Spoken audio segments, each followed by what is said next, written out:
আজকের তাজা খবর, এশিয়া কাপের ঠিক মাঝ বরাবর এসে বিসিবি থেকে একই কঠিন সিদ্ধান্ত নিয়েছে। তাদের খেলোয়াড় নাকি কিছুটাকে তারা মাঠে কৃষকের মাঝে তারা কাজে লেগে দিচ্ছেন। তো আসুন দেখা যাক কার কার লিস্ট ইতিমধ্যে আমার হাতে চলে এসেছে। তো প্রথমেই যার লিস্ট আমার হাতে এসেছে, হেড কোচ ফিলিপ সিমন্স। বাবা তুমি কি আছো? তো সেকেন্ড বোলিং মুস্তাফিজুর রহমান। বাবা তুমি কি এসেছো?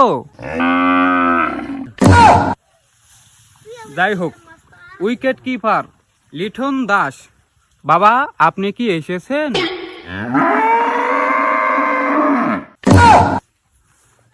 যাই হোক, অলরাউন্ডার শামীম হুসাইন। ভাইয়া তুমি কি এসেছো? আচ্ছা। যাই হোক, সর্বশেষ যার নাম ব্যাটসম্যান জাকের আলী।